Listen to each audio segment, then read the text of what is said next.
Confortável, 30 segundos aí de olhinhos fechados, vou te tocar o sininho.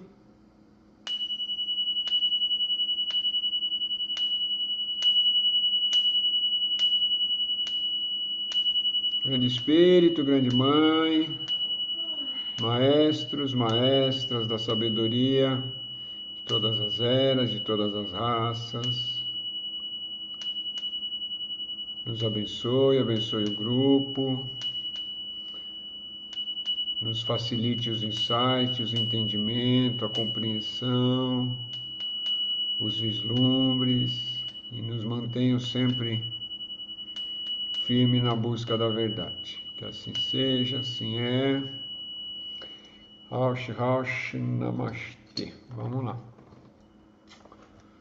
Então, boa noite, né? Estamos lendo, estamos estudando o capítulo Os Sensitivos do PIB, mas antes de iniciarmos os estudos propriamente dito, vamos responder as perguntas da semana, né?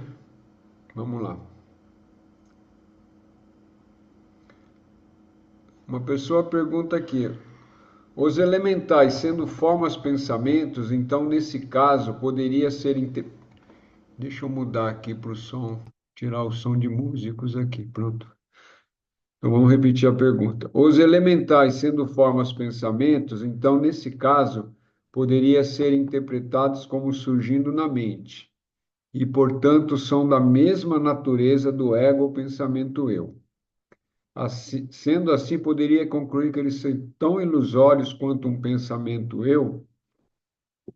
É uma pergunta bem elaborada, né? É, mas vamos por partes, né? Tem que lembrar que os elementais são vidas também, né? Vidas existindo em, em paralelo com a raça humana, né? Tem que lembrar que não tem, o planeta Terra não é só o reino humano que está existindo, né? Tem o reino do fogo, né? Tem o reino das águas, o reino da terra e o reino do ar. Todos esses seres estão evoluindo, e dos animais, e dos vegetais, e de arcanjos e anjos, né? Tem muitos seres evoluindo ao mesmo tempo, concomitante ao humano, né? E os elementais faz parte desses reinos, né? Dos reinos do fogo, da terra, da água e do ar. Então, aí a pessoa pergunta se eles são tão ilusórios quanto o pensamento eu. Eles existem nas mesmas dimensões que o pensamento eu, né? Que os nossos corpos físicos, né? Então, eles têm tanta realidade quanto os nossos corpos físicos, que esse nosso eu existe nessa dimensão, né? Junto com esse corpo. E são tão ilusórios quanto o corpo, né? Aí é para refletir sobre isso, ou seja, né? A ilusão, nesse caso, ela é em relação àquilo que a gente já falou algumas vezes, né? É que não é permanente, né? A verdade é aquilo que é permanente, não muda, né? É sempre constante. Então, nesse sentido, tudo que não é a fonte única, ou o eu supremo, ou o eu real, né? Ou aquilo que nós chamamos Deus, grande espírito, né? Tudo isso é transitório. Se quaisquer manifestações psíquica espírito podem ser impedidas, isso sugere a existência de uma força superior a elas.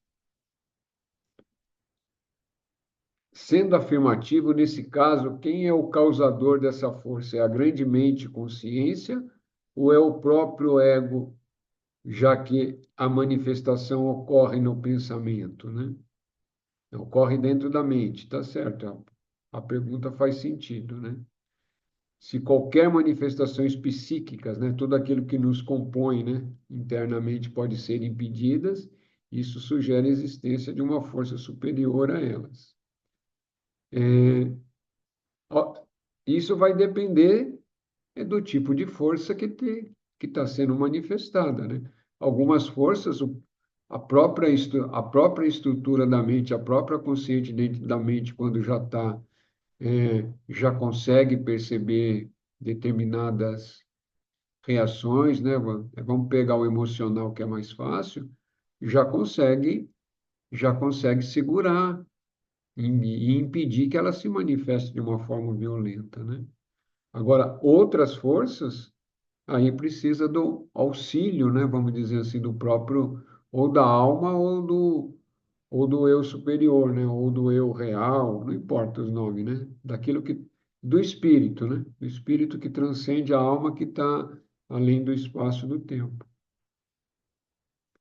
Outra, sendo manifestações psíquicas, suas ações só ocorrem na mente do indivíduo que está sujeito a essa ação. Sim, se são manifestações psíquicas, a palavra, né? Entendendo dentro da individualidade do ser, sim, né? Só ocorre dentro da própria mente que está percebendo essas ações, né? Óbvio, né, que uma ação psíquica, depois que ela se manifesta num ser, né, individualmente, dependendo do âmbito dessa manifestação psíquica, depois que ela entrou aqui na terceira dimensão, ela pode afetar outros indivíduos, né? Mas daí já é a sua ação já manifestada, mas em manifestação, ou seja, antes dela manifestar, né, ela não vai atingir ninguém. Mas depois que ela manifestou, aí ela pode atuar, né? Aquela energia já em manifestação pode atuar em outras pessoas, ou ao seu redor, ou no ambiente, né? Antes de iniciar também, queria mostrar aqui um livrinho do Annamalai Swami. Não estou fazendo propaganda, não ganho nada, tá? Ele custa R$ 50 lá, editora, não sei se tem PDF, eu nem pesquisei. É, É uma tra... Quem organizou isso aqui foi David Goodman, né? Ele fez isso em inglês, aí foi traduzido, mas o livro é esse Swami aqui, o Anamai, foi um dos principais discípulos do Ramana Maharishi, né? E, e ele também se realizou e depois também começou a ensinar. Óbvio que, né, por um grupo muito pequeno, né? Ele não, o- cada cada Yanani, né, quando se realiza, alguns têm o karma, o dharma, né, alguns de atrair multidões que nem o Ramana e outros um grupo pequeno e outros ficam em silêncio, ninguém nem fica sabendo que ele é um Yanani, né? Aí, aí é o poder superior que define essas coisas aí, a própria história de vidas passadas desse ser, né? Se ele tem esse destino de ensinar para grandes números, né? Mas o livro, a tradução é muito boa e eles primaram em traduzir aqui, assim, para uma leitura bem digestiva, né? Então, está muito fácil de entender os ensinamentos. E ele também ensina de uma forma muito límpida, né? Então, vale a pena. E por que que eu estou mostrando isso?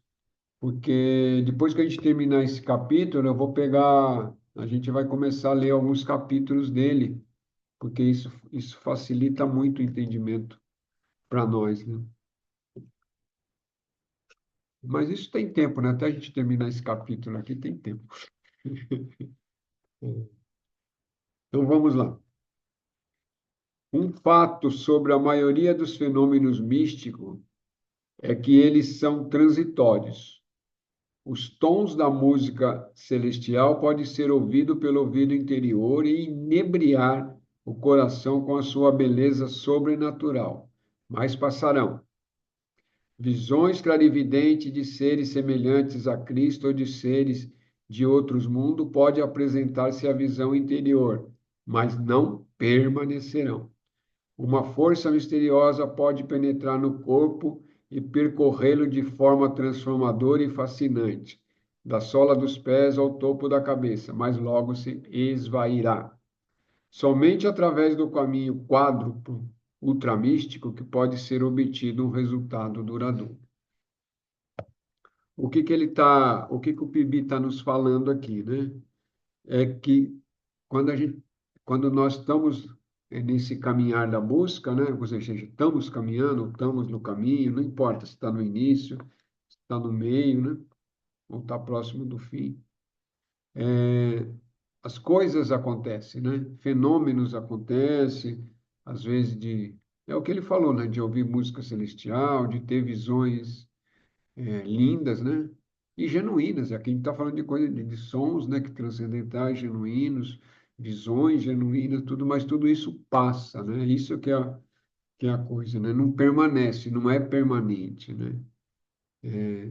E aí a sugestão dele, né? A sugestão dele não, né? É o que ele fala é através do caminho quádruplo ultramístico, né? Aqui ele fala de quádruplo, né? Mas depois, mais para frente, ele já fala da estrela de 5 pontas, ou seja, de cinco, né? Que são os estrela de 5 pontas, que é meditação, é, como é que é mesmo?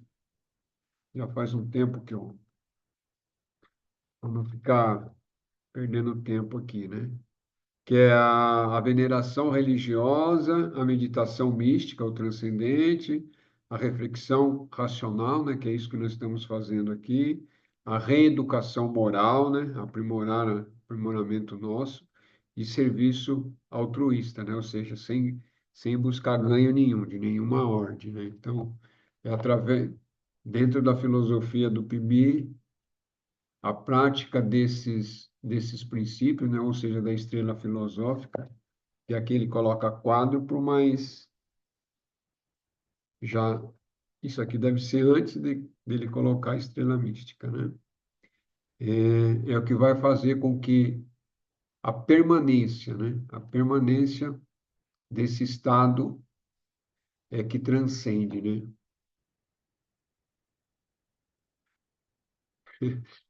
É, eu fico me lembrando, né, do Vivekananda, que era o discípulo do Ramakrishna, né?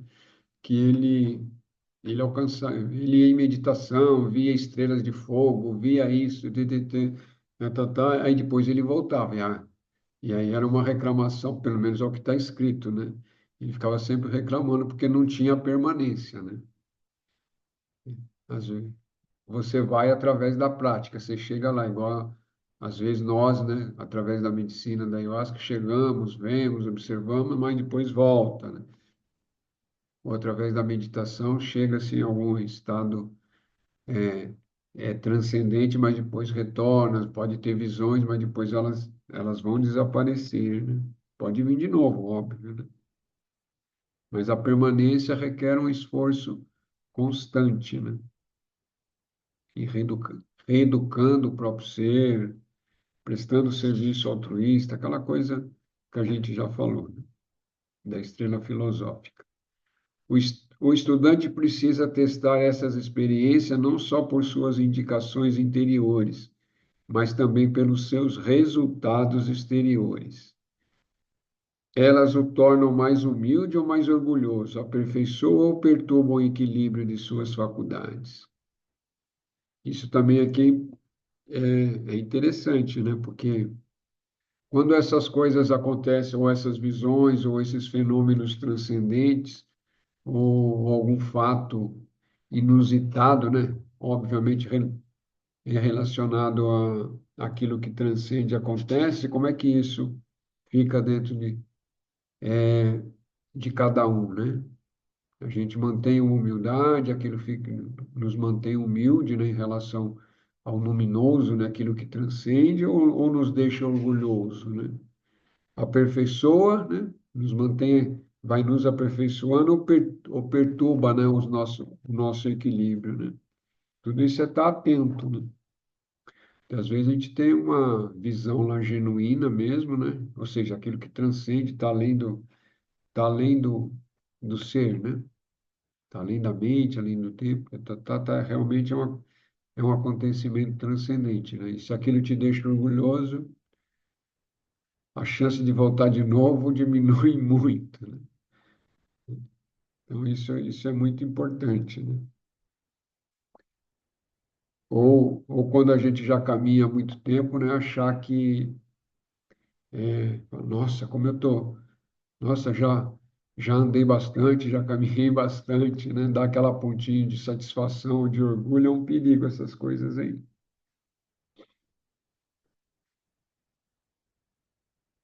A filosofia rejeita essas experiências psíquicas ocultas, mediúnicas ou de transe, quanto a imaginação nelas penetra desenfreadamente ou quando nelas a emoção cresce de modo histérico. É tempo, então, de interromper sua tendência perigosa com a intervenção de uma vontade firme, de uma razão fria. A filosofia acolhe apenas uma única experiência mística do vazio, onde toda forma separada e toda consciência individual desaparece, ao passo que todas as outras experiências místicas as retêm. Essa é a diferença, né? Aqui é um conselho que ele dá, né? Embora também a gente pode pensar, né, que ah, outras experiências que vão acontecendo sem ser essa experiência do Nirvikalpa, aqui que está entre aspas Nirvikalpa Samadhi é do vazio, né? E outras experiências também servem de estímulo, né? Serve de estímulo para continuar caminhando e também algumas experiências ou algumas visões nos permite ter uma compreensão maior do todo e nos leva a caminhar em direção a esse samadhi maior, né? Não, samadhi maior é a morte. É o grande samadhi. É uma raça samadhi é quando você deixa o corpo. Então não pode falar grande samadhi, né? Ao samadhi, né? Os estudantes devem prevenir-se contra a técnica imperfeita. Eles fazem mau uso da meditação quando a forçam a servir às suas fantasias e erro, às suas fobias ascéticas e fanatismo religioso. Ficam então atolados em suas próprias concepções ou em projeções idealizadas de seus próprios eu. É fácil confundir a voz do ego com a voz do eu superior. E não é difícil para os que meditam ver na imaginação coisa que não tem nenhuma realidade que lhes corresponda, ou inventar uma mistura ilusória de imaginação e fato. As dúvidas do cético, se nessa condição o indivíduo adquire afinidade espiritual com o divino ou simplesmente cria uma alucinação, frequentemente são justificadas. Muito do que considera experiência mística é mera alucinação. Mesmo quando a experiência mística genuína, ela está frequentemente misturada ao mesmo tempo com a experiência alucinatória. A mente subconsciente facilmente formula predisposições, noções preconcebidas, sugestões recebidas de fora, etc. Sobre a forma de experiências auditivas e visuais, que enfaticamente confirma as ideias e crenças iniciais de quem pratica a meditação.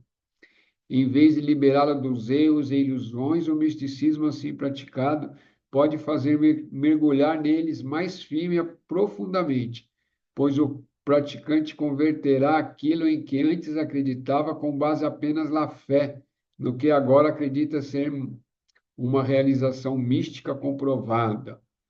No decorrer de uma longa experiência, descobrimos que a meditação, quando não é controlada pela razão e equilibrada pela ação, frequentemente produz monomaníacos.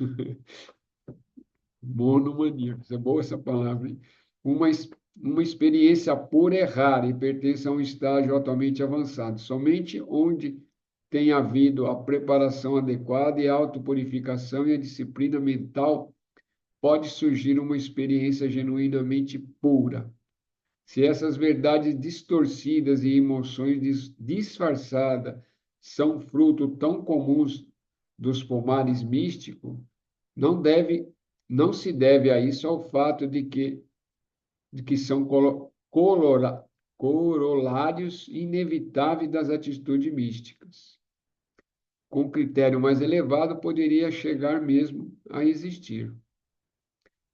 Deixa eu ler de novo esse pedacinho que está interrogado, e aqui é iluminação hoje, é o meu olho que está ruim para ler, viu?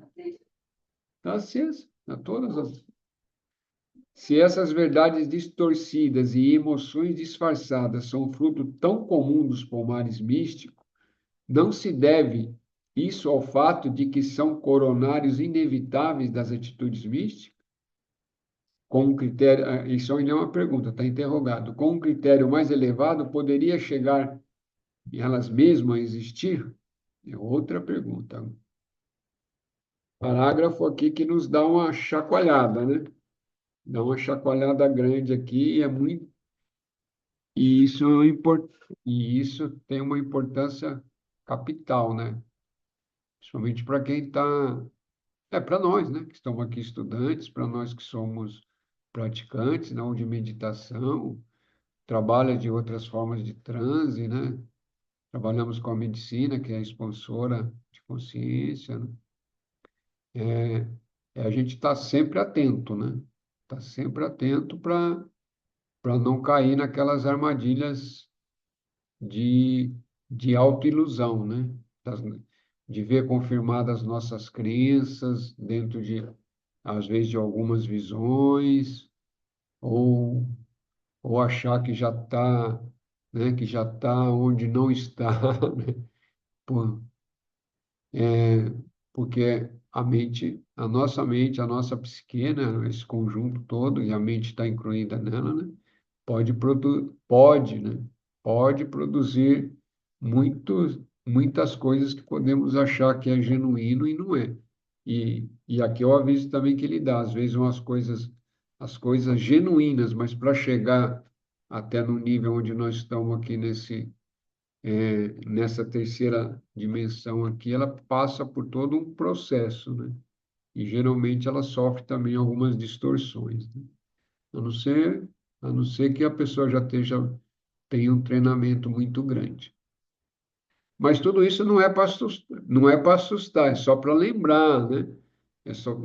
E eu acho isso muito importante, por quê? Porque com o, te, é, porque com o tempo vai se tendo as experiências, aí vai se olhando, vai se conformando, vai se confirmando, né, essas experiências, vai conversando com pessoas que têm mais tempo de caminhada, né, vai percebendo todo, todo esses acontecimentos, mas sempre com um olhar crítico, né? Crítico que eu falo, né, com razão, observando, né, quanto que isso tem, quanto que isso tem de realidade, né? Quanto que isso realmente é genuíno, e assim vai. Mas não precisa ficar com medo, não. Porque se fica com medo também, aí não tem mais nada. Aí seca também não é bom. É um caminho do fio da navalha, realmente, né? Caminhar dentro da espiritualidade, né?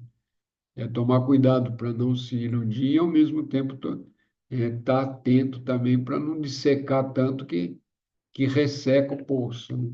Não vem mais nada.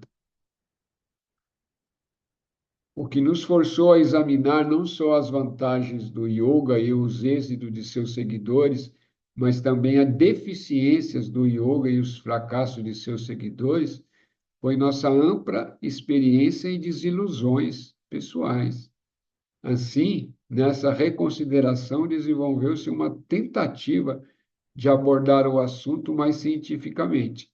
As observações práticas que surgiram dessas experiências e da análise desses fracassos foram tais que nos compeliram e devem um dia compelir também outros pesquisadores a buscar o corretivo para as doenças que afetaram o corpo do misticismo, né? O corpo é que ele está dizendo, o todo do misticismo, né? Assim como a descobrir um purgativo para erros básicos que conseguiram alojar-se sobre esse nome, né? Misticismo, né, aquilo que é transcendental, né? Aquilo que transcende.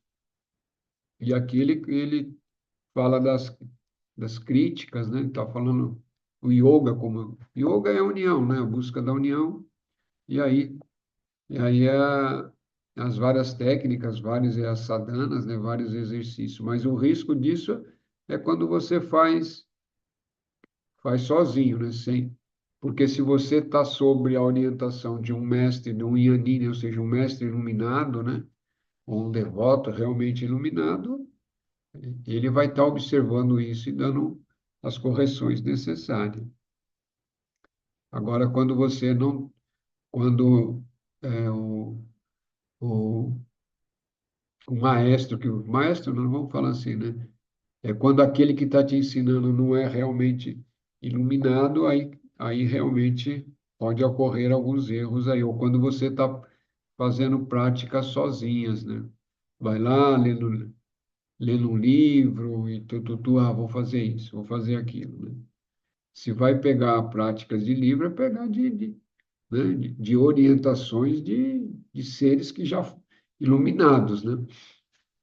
Ou que se já se tornaram iluminados. É o nosso caso aqui. A gente estudamos Bibi, né?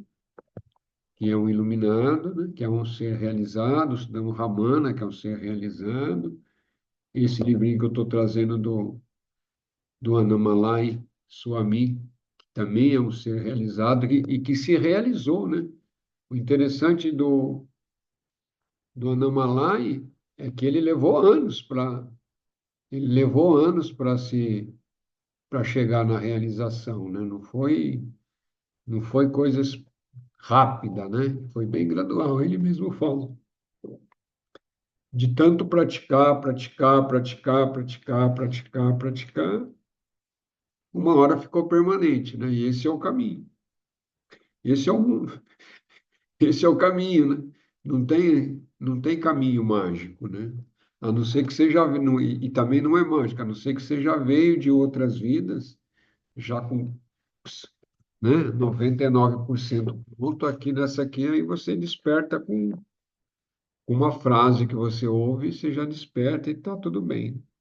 Mas quando não é isso, as práticas têm que ser feitas.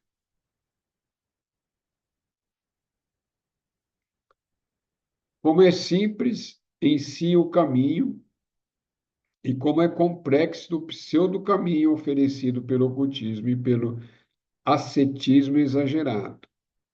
Tudo o que Deus pede deles, tudo o que Deus pede deles, diz Thomas Merton.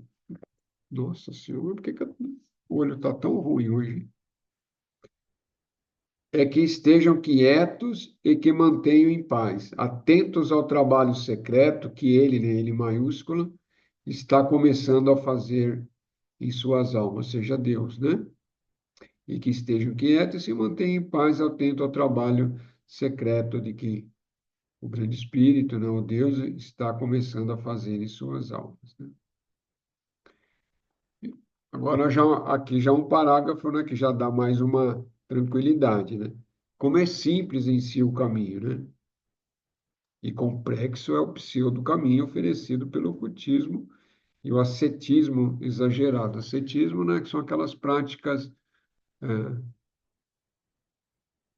mais na Índia tem, algumas ordens religiosas também tem, né, de ficar se flagelando, ou ficar expondo o corpo em, em condições que maltrata exageradamente o corpo, né?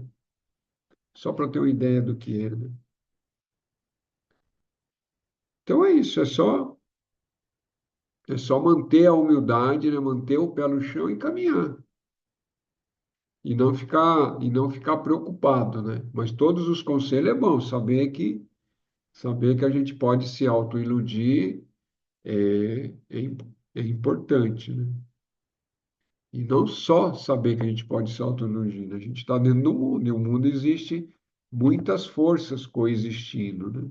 E essas forças, que a gente vai chamar de não evolutiva, né? Também, também fica nos testando, né?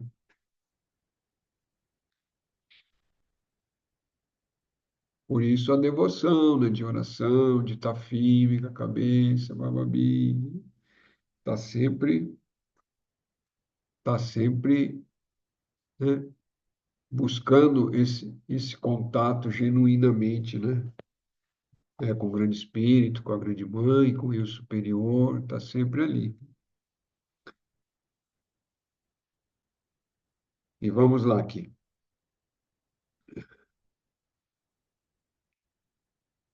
Há 14 sinais do estado mediúnico. O médio sofre de, dois pontos. Agora aqui vai pegar os médios, hein? Mas a gente vai discutir bem esse parágrafo aqui.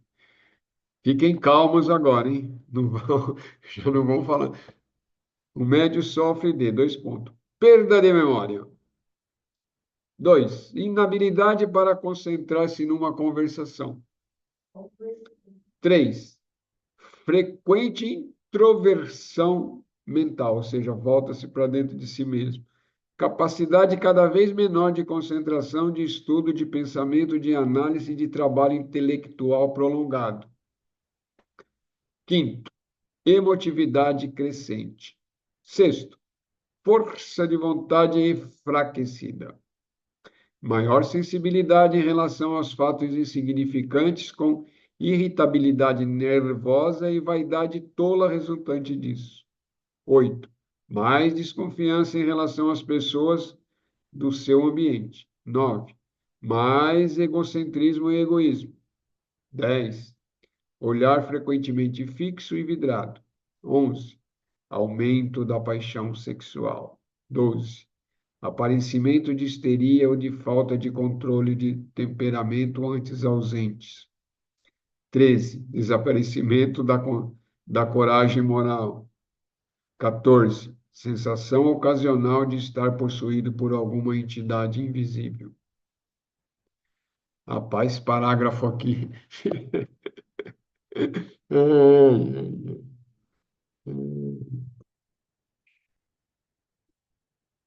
É que o parágrafo só tem o que o médico o médio sofre, né? Não tem o que tem de bom, né? Só tem a sofrência aqui. A gente temos que lembrar que, né? A gente tem que fazer um contexto histórico de tudo isso aqui, né? Pibi, primeiro, que era inglês, né? E isso aqui deve ter sido escrito no mínimo há 50 anos atrás, né? E na Inglaterra, tudo bem que ele foi para a Índia, ele viu os yogi, ele tinha experiência e tem know-how para escrever isso aqui, né? É. Agora, a palavra médio aqui, né? Precisa ver o que que se entende médio naquela época, né? Médio naquela época era geralmente, né?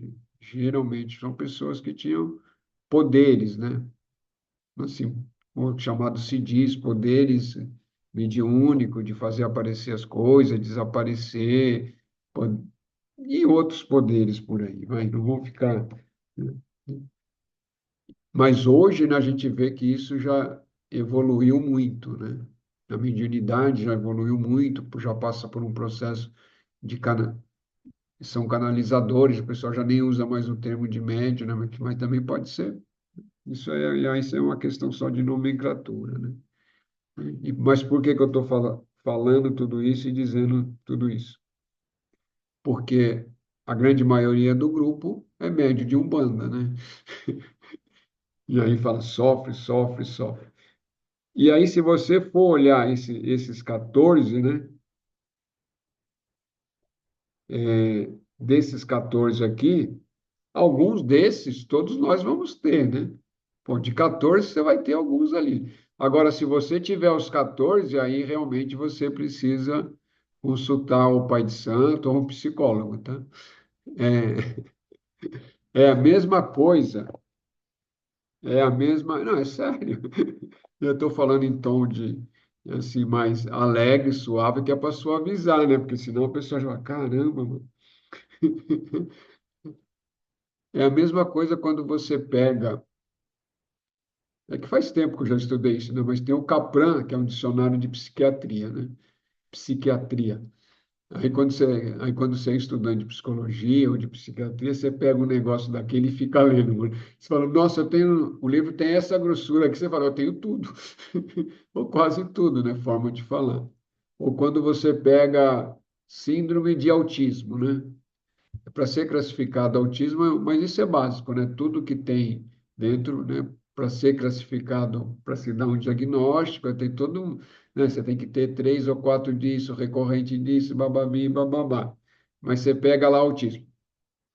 Aí todo mundo tem um ou dois daquilo lá, tem, né? Todo mundo tem uma ou duas coisas de que está descrito lá de autismo que tem, mas isso não caracteriza você, é que você tem autismo, né? Mesmo leve, você tem que ter muitos, né? Tem que ter uma relação maior ali, né? Então é isso. Não se preocupe com isso aqui, não, mas leia, né? Leia, depois releia, né? A maior parte daqui, algumas coisas eu penso que são comuns aos médios, né? Às vezes a vaidade, eu acho que é comum, né? Mas isso é comum ao ser humano, né? A vaidade e o orgulho é comum a todo ser humano, né? Agora, se você fica irritado, nervoso, está toda hora nervoso, pode ser decorrente da mediunidade ou não também, né? E aí vai, e aí vai. Eu não me preocuparia com isso, não, mas é importante, né? Essa tabela, esses 14, 14 sintomas das possibilidades que um médium pode sofrer, né? E algumas podem ser decorrente da mediunidade, sim, né? E outras não. Outras pode ser que você já se tornou médium, né? Quando você começou, você já sofria disso. Por quê? Porque essas 14 que estão aqui, muitas, todas as pessoas estão sujeitas a ela, não precisa ser médium, né? Todas elas, a não ser, por exemplo, às vezes o olhar frequentemente fixo e vidrado, né? Você vê isso, às vezes você vê isso em os médiums, mas de Umbanda é muito difícil, muito difícil. Eu, quando eu trabalhava, eu exercia a profissão, né, de psicologia durante um tempo e trabalhava em algumas clínicas, aqueles colegas, ou homens ou mulheres que ficavam muito tempo atendendo, eles tinham isso e não eram médios, né? Eles saíam assim, aquele olhar vidrado, assim, aquela coisa, eu ficava olhando para eles assim, nossa, meu Deus do céu. Eu falava, eu só pensava comigo, eu não quero ficar assim, né? E não fiquei, ainda bem. Perguntas, dúvidas, comentários, senhores e senhoras? Mas eu não sei se eu ia mandar o link aqui no grupo, mas eu esqueci. Não sei se alguém do grupo viu ou se o senhor viu, o senhor estava falando sobre essas 14 informações, né, sobre os médiums, mas parece que saiu um estudo falando sobre mutações genéticas em médiums. Eu não li direito ainda, mas eu vou mandar o link aqui, mas não sei se alguém viu ou se o senhor viu alguma coisa sobre também. Não, não vi, não. Manda para nós, a gente dá uma estudada, depois Eu vou mandar. a gente pode até comentar sobre isso, sim. Mas eu não vi nada, não. Oi, É, Fábio, desculpa. Eu cheguei a ver o começo da matéria. Se tiver o link, manda, porque eu achei interessante, só não vi toda. Eu vou mandar no final da aula. beleza, aí a Ah, gente dá uma olhadinha. É, mas foi isso aquele também. comparativo, né, com irmãos que era médio, irmãos que não era médio, né? Na parte genética, né? É, Sim, sim. mas de antemão, né? É só porque a gente tem que ter um olhar crítico em tudo, né? É, aquela visão organicista, né, que é a visão da medicina, tudo quer buscar para tudo que existe, inclusive para fenômenos psíquicos ou doenças psíquicas, emocionais, né? Essa visão organicista, eles querem sempre achar uma base dentro do orgânico, é por isso que chama organicista, né? Então, a depressão é porque falta isso, né? A ansiedade é porque tem isso demais ou falta isso. É cada coisa que acontece, se é médio, então deve ter alguma coisa lá que ele é diferente, entendeu? É uma visão, né? A gente tem que sempre tomar cuidado e pensar por esse lado aí, né? A visão organicista sempre vai buscar alguma coisa dentro do orgânico para explicar, às vezes, coisas que não é possível explicar através do corpo, né? Mas vamos ler com carinho, vamos analisar e se achar se acharmos interessante, discutimos também, por que não, né? Somente depois de ter sentido desejos humanos e conhecido alegrias humanas, depois de ter se defrontado com limitações intelectuais e de ter sofrido desapontamento mundanos, é que o místico pode fazer avaliações. Se não teve experiência suficiente da vida comum, ele não pode estimar adequadamente os valores indicados pelas instituições místicas, nem entender corretamente o significado de suas experiências místicas em si mesmo. Assim, o que obtém de ambas depende até certo ponto do que traz para elas. Se trouxer uma contribuição pequena demais ou unilateral demais, seu eu mais elevado gradualmente o levará a procurar desenvolver os aspectos ainda deficientes e para obrigá-lo a mudar de direção quando deixar de responder à orientação interior, lançará sobre ele por algum tempo a terrível treva da noite escura. Ai, eu estou mudando a voz assim, estou fazendo coisa para vocês não dormir, né, mano? Parágrafo longo, fica lendo, daqui a pouco está todo mundo cochilando, né? Então tem que dar uns ênfase aqui na voz aqui, porque senão. Ai, ai. O que que ele está falando aqui, né, para nós, né? Que. Mas isso serve para tudo, né? Isso serve para tudo mesmo dentro da nossa existência, né? Quanto mais experiência se tem dentro da existência, melhor, né? Você vai ser um profissional, vamos pegar assim, um profissional ou de medicina, ou de direito, não importa, né? Ou de psicologia. Quanto mais experiência de vida você tem, mais, né? Mais bagagem você tem para tá atuando, né? E no misticismo, ou no caminho da busca do eu divino, né? Ou desse caminho de retorno que nós estamos fazendo, é, a bagagem dessa vida, né? Porque a de outras vidas é latente, né? Às vezes está aflorando ou não, mas normalmente a gente tem que pensar na bagagem dessa existência aqui no qual nós estamos aqui agora, né? O quanto que a gente já teve de experiências, né? De dentro da própria vida, de dores, de amores, de religiões, de prazeres, de alegria, de conhecimento, de amizade. Quer dizer, tudo isso vai formando uma bagagem, vai formando um arcabouço, né?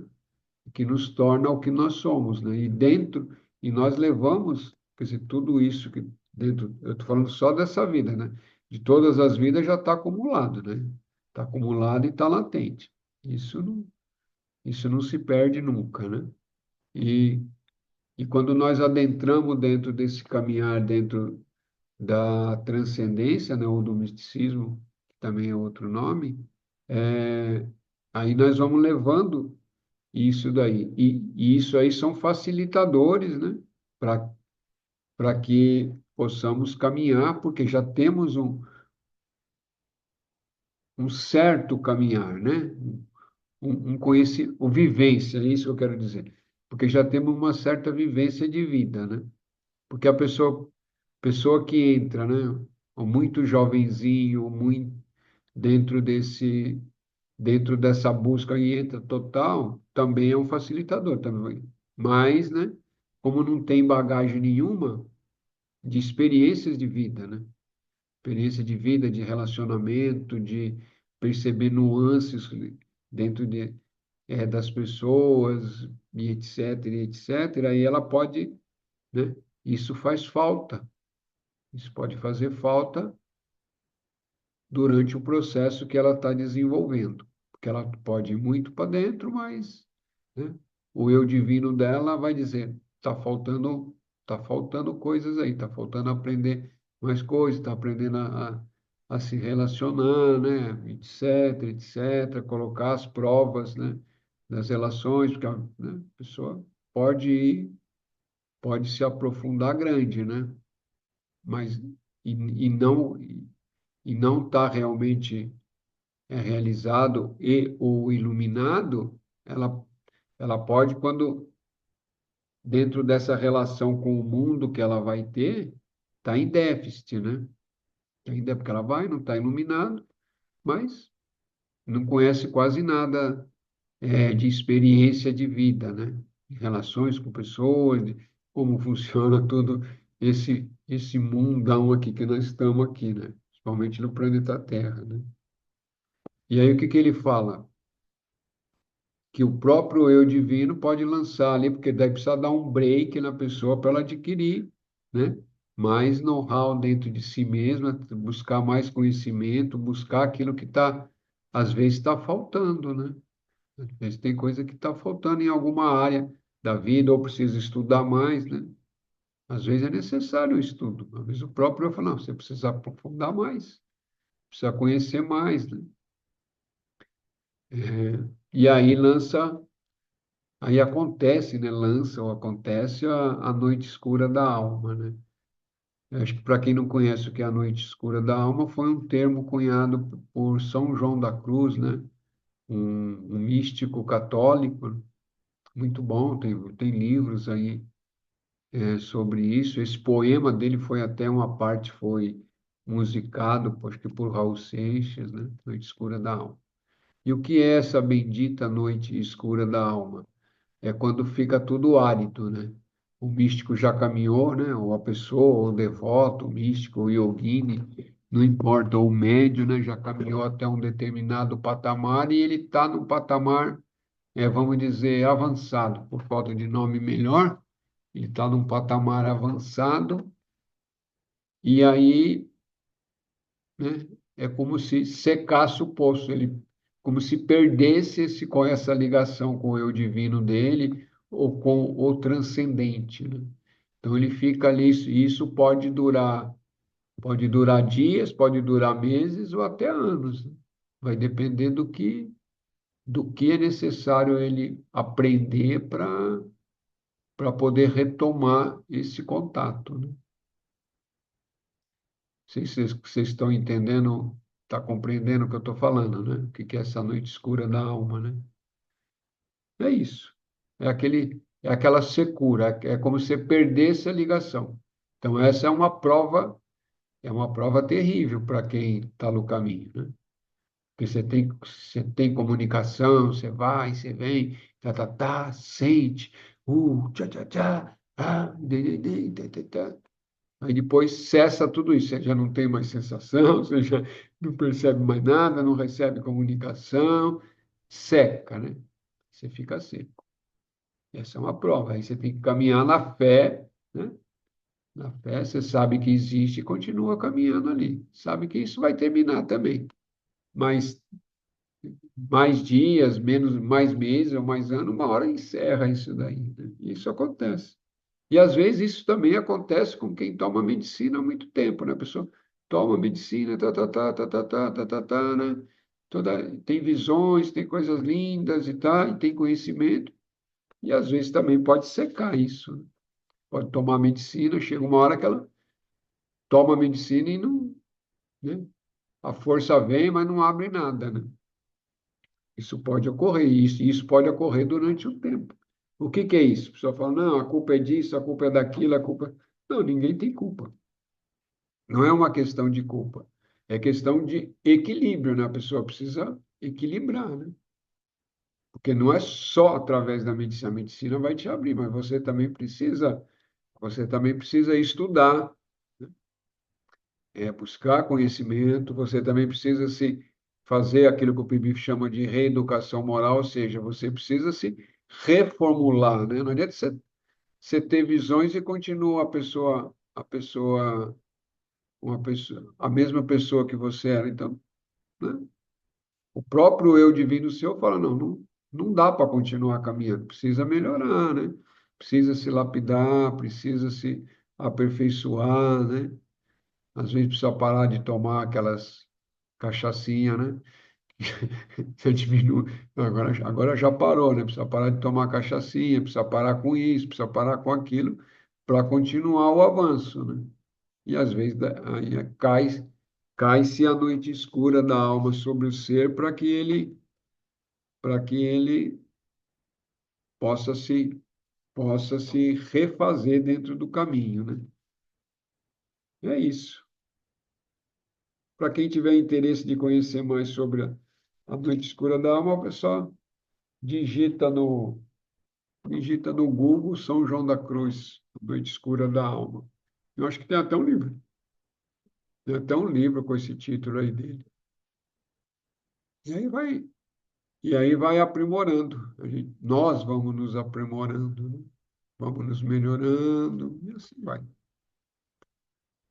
Temos aí 8 minutos para comentários, falas, perguntas, né?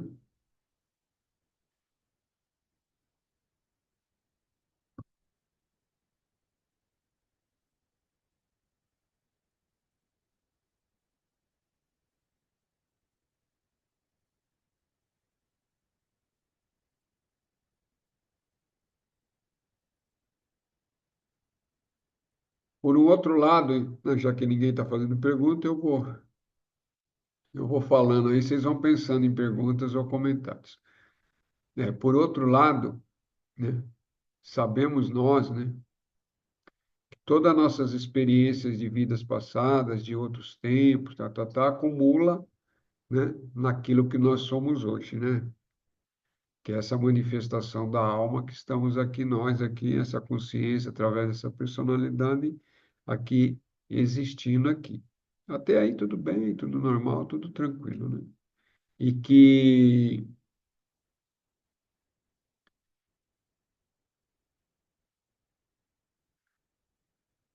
a mediunidade, né, as pessoas que vêm aqui, né?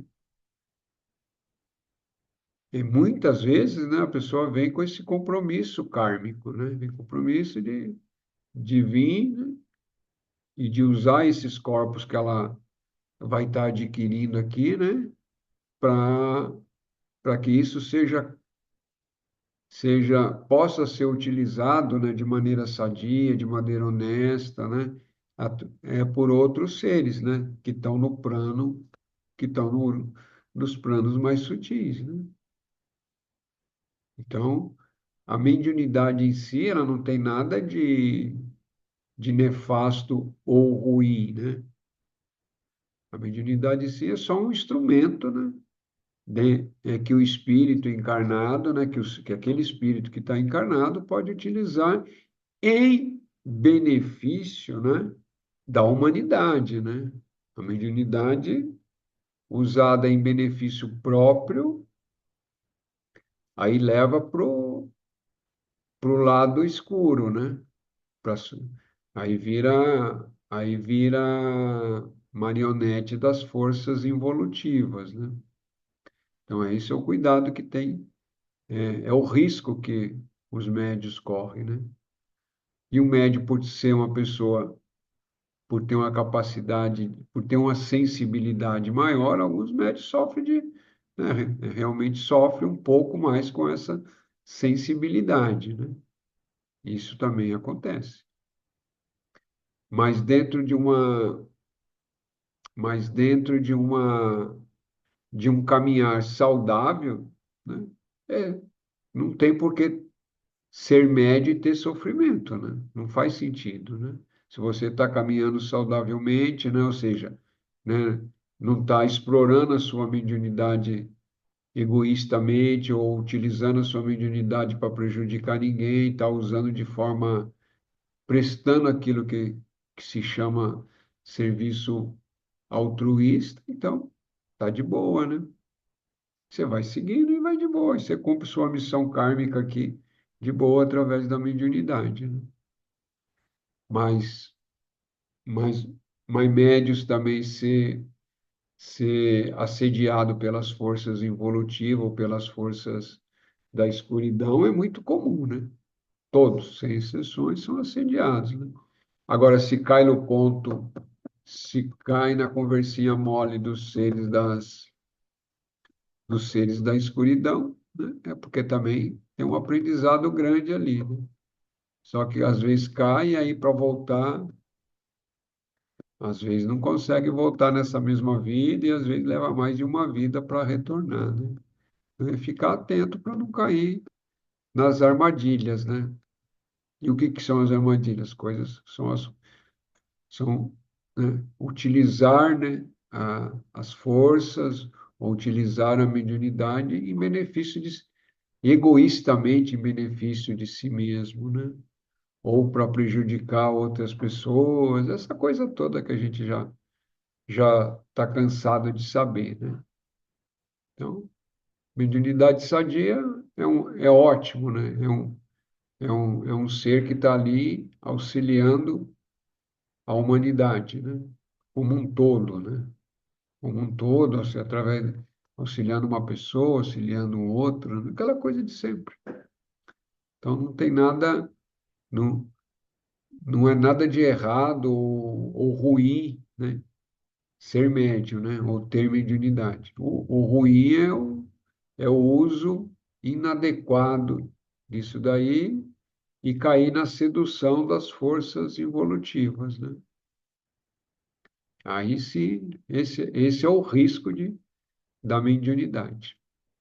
Fora isso, é seguir tranquilo, né?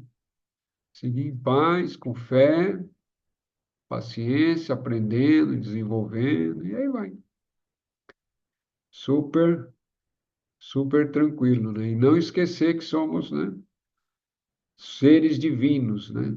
Seres espirituais dentro desses corpos aqui. Somos essa consciência existindo, né? Isso, não, isso tem que manter isso, né, todos os dias, né? Pelo menos uma vez por dia. O certo é ficar isso contínuo, né?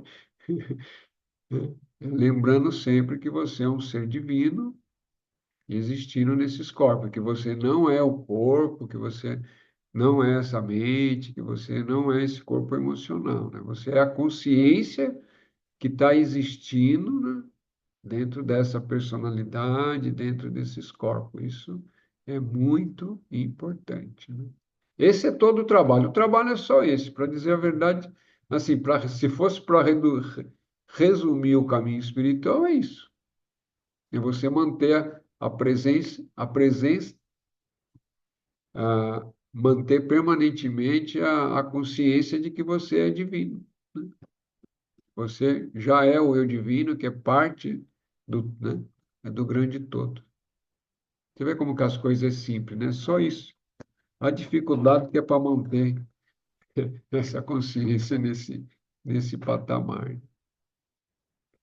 Mas é isso aí, meus amigos e minhas amigas, estudantes e estudantes, né? Alegria, encerramos por hoje. Voltaremos na próxima quinta. Sábado agora tem Mariri, para quem vem no Mariri, estaremos juntos aí no Mariri, tá bom? Quem não vier, estaremos juntos na próxima quinta-feira aí, dentro dos nossos estudos, né?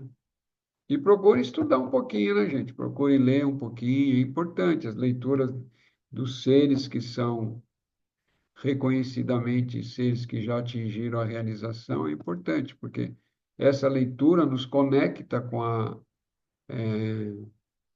essência do pensamento desses seres. E a essência do ensinamento desses seres está vibrando no planeta. Isso está no éter, né? Está no registro akáshico, ou como queira, está vibrando permanentemente, né? Então, quando você pega um livro desses seres, você está conectando, né?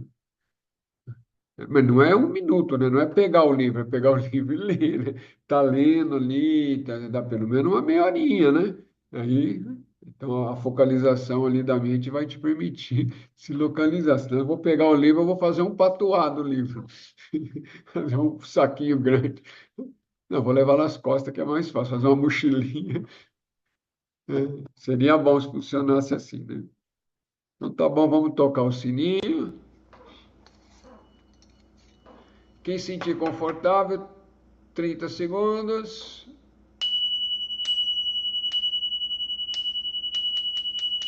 Grande Espírito, grande Mãe, maestros e maestras da sabedoria de todas as raças, de todas as eras, nos abençoe, nos permita insights, compreensão, entendimento, vislumbres, e nos mantenham fixos e nos mantenham firmes, né, na busca da verdade. Que assim seja, assim é. Rauch, Rauch, Namastê, alegria.